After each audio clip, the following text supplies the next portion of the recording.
بسم اللہ الرحمن الرحیم۔ رکن نمبر 3 کا آغاز ہوتا ہے۔ اللہ تعالیٰ ارشاد فرماتے ہیں اولم یر الذین کفروا ان السماوات والارض كانتا رتقا ففتق ففتقناهما وجعلنا من الماء كل شيء حي افلا يؤمنون۔ اور جن لوگوں نے کفر کیا انہوں نے دیکھا نہیں کہ یقیناً آسمان اور زمین دونوں ملے ہوئے تھے، تو ہم نے ان دونوں کو پھاڑ کر جدا کیا، اور ہم نے پانی سے ہر زندہ چیز کو بنایا، تو کیا وہ ایمان نہیں لاتے؟ یعنی اور جن لوگوں نے کفر کیا انہوں نے دیکھا نہیں، کیا ان لوگوں نے اپنے دل کی آنکھوں سے دیکھا جنہوں نے اللہ تعالیٰ کا انکار کیا؟ وہ دیکھتے تو جان لیتے۔ یعنی جو اللہ تعالیٰ کی توحید، اس کی قدرت، اس کے علم اور اس کی عبادت کے واجب ہونے کا انکار کرتے ہیں، جبکہ اس کا علم، اس کی قدرت اور اس کی حکمت آسمانوں اور زمین کی ہر ہر چیز سے واضح ظاہر ہوتی ہے کہ یقیناً آسمان اور زمین دونوں ملے ہوئے تھے، تو ہم نے ان دونوں کو پھاڑ کر جدا کیا۔ کیا ان لوگوں نے جنہوں نے اپنے رب سے کفر کیا اور اللہ سے انکار کیا، ان نشانیوں کو نہیں دیکھتے کہ وہ اللہ تعالیٰ نے آسمان اور زمین کو کس طرح سے الگ کیا؟ وہ ایک دوسرے سے جڑے ہوئے تھے۔ آسمان میں کوئی بادل ہوتا ہے نہ بارش، زمین مردہ، بے آب اور بنجر دکھائی دیتی ہے، پھر ہم دونوں کو جدا کر دیتے ہیں، آسمان کو پانی کے ذریعے سے اور زمین کو نباتات کے ذریعے سے۔ کیا نہیں دیکھیں کیا بات ہے کہ آسمان بھی خاموش، کوئی پانی کا قطرہ نہیں اتر رہا، اور پھر اللہ تعالیٰ آسمان سے جب بارش کو برساتے ہیں تو پھر زمین کے اندر زندگی کو نمودار کرتے ہیں۔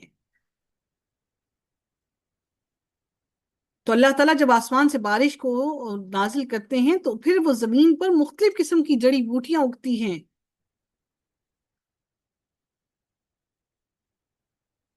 جو لفظ یہاں پر رتقن کا لفظ استعمال کیا گیا ہے، رتقن کا معنی ہوتا ہے دو چیزوں یا کئی چیزوں کا آپس میں بالکل جڑ جانا۔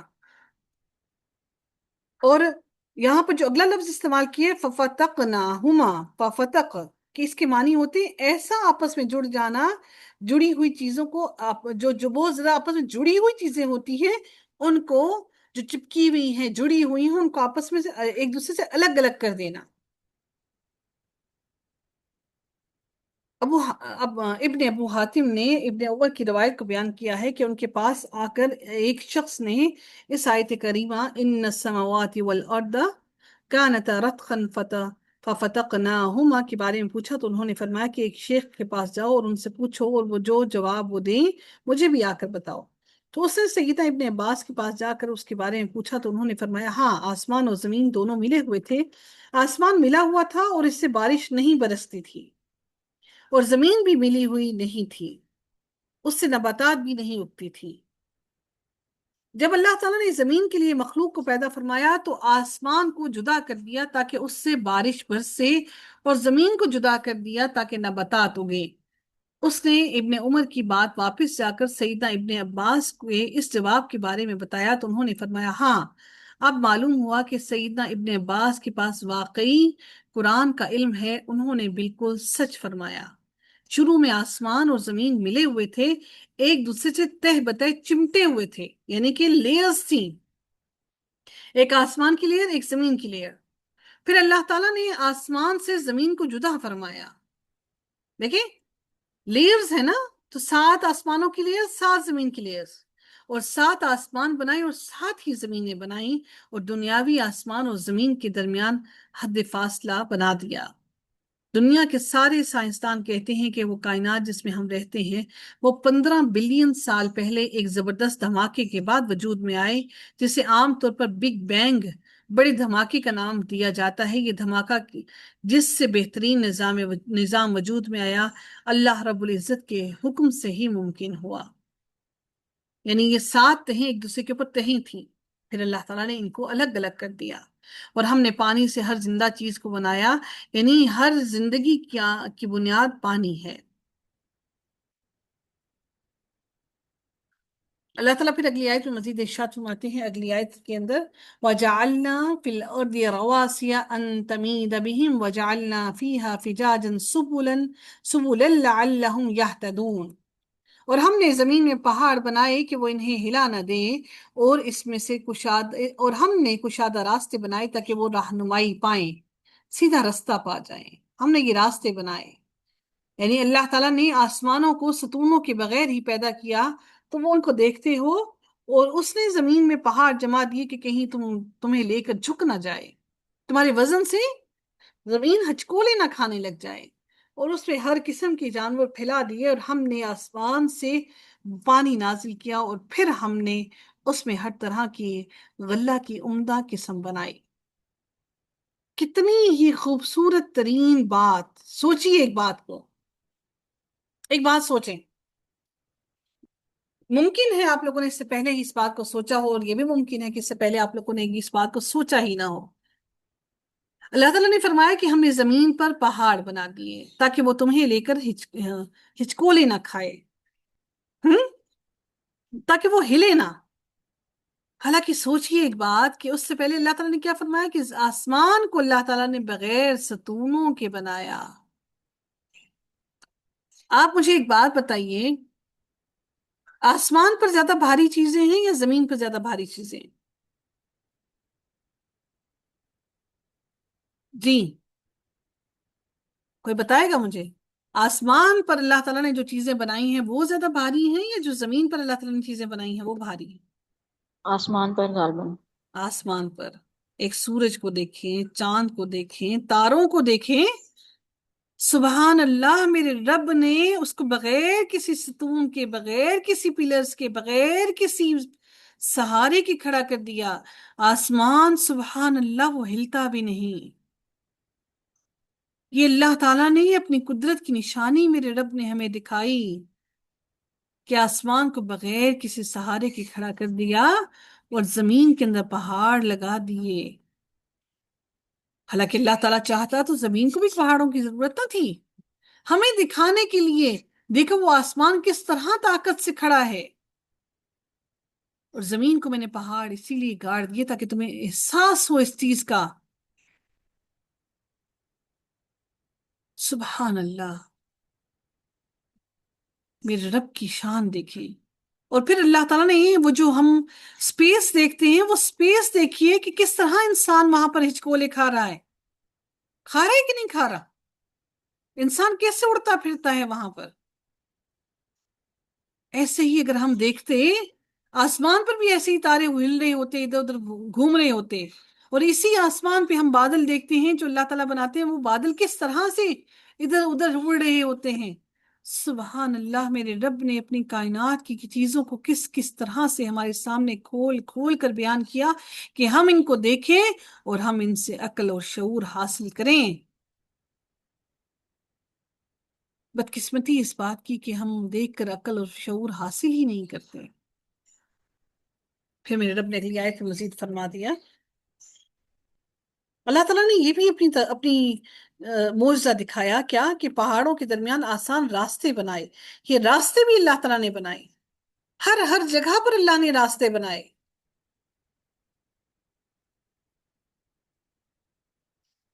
تاکہ تم راستہ تلاش کر سکو، جا سکو، کہیں سفر کر سکو۔ وَجَعَلْنَا السَّمَاءَ سَقْفًا محفوظا، اور ہم نے آسمان کو ایک محفوظ چھت بنایا، اور وہ اس کی نشانیوں سے منہ موڑنے والے ہیں۔ کہ میرے رب کی نے آسمان کو کتنا محفوظ چھت بنا دیا، اس پر ستارے، سیارے، سورج، سب کچھ دیکھی کیسے ہے، بادلوں کا گرجنا، چمکنا، بارش کا آنا۔ وَهُوَ الَّذِي خَلَقَ اللَّيْلَ وَالنَّهَارَ وَالشَّمْسَ وَالْقَمَرَ كُلٌّ فِي فَلْكٍ يَسْبَحُونَ، اور وہی ہے جس نے رات کو اور دن کو اور سورج اور چاند کو پیدا کیا، سب ایک مدار میں تیر رہے ہیں، سب کے سب ایک مدار میں تیر رہے ہیں، کبھی راتیں لمبی، کبھی دن لمبے، کبھی دونوں برابر، دن میں روشنی کا ہنگامہ اور رات اندھیری اور سکون والی، سب ایک مدار میں تیر رہے ہیں، سورج اور چاند اپنے اپنے فلک میں تیر رہے ہیں۔ اللہ تعالیٰ سب کو پھاڑ کر نکالتا ہے۔ دیکھیں، آپ مجھے ایک بات بتائیے، اللہ تعالیٰ نے فرمایا فالق الإصباح وجعل الليل سكنا والشمس والقمر حسبانا، ذالک تقدیر العزیز العلیم۔ آپ مجھے ایک بات بتائیے، آپ اپنے کسی کپڑے کو پھاڑ کر دیکھیے، آپ اس کپڑے کو پھاڑنے کے بعد اس کو اس کی اصل حالت میں لا سکتے ہیں؟ بتائیے آپ کسی کپڑے کو پھاڑنے کے بعد اس کو اس کی اصل حالت میں لا سکتے ہیں؟ ہم؟ اس کے اندر وہ نشان باقی رہتا ہے نا، آپ سلائی کر دیں، پیوند کاری کر دیں، گم سے جوڑ دیں، کچھ بھی کر لیں۔ میرے رب نے کہا کہ ہم صبح کو پھاڑ کر نکالتے ہیں رات سے۔ سبحان اللہ، میرے رب کی شان کہ وہ واپس رات پلٹ کر آتی ہے تو صبح کا کوئی نشان باقی نہیں بچتا۔ اللہ نے کیسے کیسے الفاظ، کتنی خوبصورت الفاظ اس قرآن کے اندر استعمال کیے۔ جب تک ہم اس کا تدبر حاصل نہ کریں، ہم نہیں سمجھ سکتے، ہم اللہ تعالیٰ کے الفاظ کو نہیں سمجھ سکتے، ہم اللہ تعالیٰ کے مزاج کو نہیں سمجھ سکتے۔ وما جعلنا لبشر من قبلك الخلد، اور ہم نے آپ سے پہلے کسی انسان کو ہمیشگی نہیں دی، سو کیا اگر آپ وفات پا جائیں تو وہ ہمیشہ رہنے والے ہیں؟ وہ کیا کہتے تھے نبی کو کہ اے نبی، اگر دیگر انبیاء کی طرح موت سے ہمکنار ہونے والے ہو تو کیا یہ ہمیشہ زندہ رہیں گے؟ تو رب العزت نے فرمایا یقیناً تم بھی مرنے والے ہو، یقیناً یہ لوگ بھی مرنے والے ہیں۔ سدا کی زندگی اللہ تعالیٰ نے کسی کو بھی نہیں دی، سدا کوئی نہیں زندہ رہے گا۔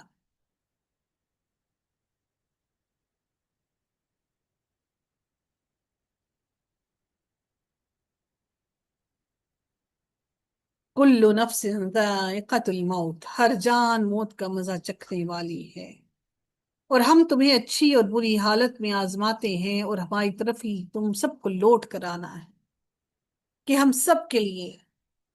اللہ نے فرمایا ہم ہر انسان کو اچھی اور بری دونوں حالتوں میں آزماتے ہیں، دونوں حالتوں میں۔ زندگی کا ایک دن مشکل، اگلا دن آسان۔ اللہ نے مشکل میں بھی آزمانا، آسانی میں بھی آزمانا، پھر اگلا دن مشکل آسان، اور پھر اگلا دن مشکل، پھر اللہ نے آسانی کے ساتھ بھی آزمانا اور مشکل کے ساتھ بھی آزمانا۔ دیکھے تو صحیح، تم اللہ کی طرف رجوع کرتے ہو، پلٹ کے آتے ہو یا نہیں آتے؟ اللہ ہمیں کسی بڑی آزمائش میں مبتلا نہ کرنا، ہم اس قابل نہیں، ہم میں اتنی طاقت نہیں۔ وَإِذَا رَآكَ الَّذِينَ كَفَرُوا إِن يَتَّخِذُونَكَ إِلَّا هُزُوًا۔ اس سے ہمیں پتہ لگتا ہے کہ انسان کو صبر اور شکر کرنے کی ضرورت ہے، اور جن لوگوں نے کفر کیا وہ جب آپ کو دیکھتے ہیں تو وہ آپ کا مذاق ہی بناتے ہیں کہ کیا یہی وہ شخص ہے جو تمہارے معبودوں کا ذکر کیا کرتا ہے، حالانکہ وہ خود بھی رحمان کے ذکر کا انکار کرنے والے ہیں۔ یعنی وہ شخص جو ہمارے معبودوں کی مذمت کرتا ہے، اس کی پرواہ نہ کرو اے نبی، اللہ تعالیٰ فرمائے اے نبی ان کی پرواہ نہ کرو، کیونکہ وہ رحمان کے ذکر کا انکار کرنے والے ہیں۔ سیدنا مسعور بن مخزمہ اور سیدنا مروان بیان کرتے ہیں کہ جب سہیل بن عمرو آیا تو کہنے لگا ہمارے اور اپنے درمیان صلح کی ایک تحریر لکھ لو۔ بس نبی کریم صلی اللہ علیہ وسلم نے کاتب کو بلایا اور نبی کریم صلی اللہ علیہ وسلم نے اس سے فرمایا بسم اللہ الرحمن الرحیم لکھو۔ سہیل نے کہا کہ اللہ کی قسم ہم رحمان کو نہیں جانتے کہ وہ کون ہے۔ اچھا، بسم اللہ جو ہے وہ بھی مشرکین مکہ بھی لکھوایا کرتے تھے۔ انہوں نے کیا کہا کہ ہم رحمان کو نہیں جانتے، حالانکہ اللہ تعالیٰ کی وہ خصوصیت ہے، ہاں، صفت ہے۔ تو انہوں نے کیا کہا کہ انہوں نے کہا کہ بسم اللہ جیسے لکھواؤ، تو لہٰذا آپ صلی اللہ علیہ وسلم نے پھر ایسا ہی لکھوایا بسمک اللہم، بسمک اللہم، جیسا کہ آپ پہلے لکھا کرتے تھے، یعنی اسلام آنے سے پہلے ایسے ہی لکھا جایا کرتا تھا۔ مسلمانوں نے کہا کہ ہم تو بسم اللہ الرحمن الرحیم لکھوائیں گے، تو نبی کریم صلی اللہ علیہ وسلم نے فرمایا اس پر اصرار نہ کرو، بسمک اللہم ہی لکھ دو۔ یعنی یہ لوگ رحمان اللہ کا تو انکار کر رہے ہیں، کہہ رہے ہیں اللہ کو مان رہے ہیں، کہ اللہ کو مانتے تھے لیکن اللہ کی وحدانیت کو نہیں مانتے تھے۔ آج مسلمان بھی ایسے ہی ہیں، یہی کام کرتے ہیں۔ کیا کرتے ہیں کہ وہ کہتے نہیں ہم فلاں کے پاس جائیں تو ہمیں یہ ہو جائے گا، وہ ہو جائے گا۔ الرحمن اکیلا واحد ہے، ہر چیز کی وہی طاقت رکھتا ہے۔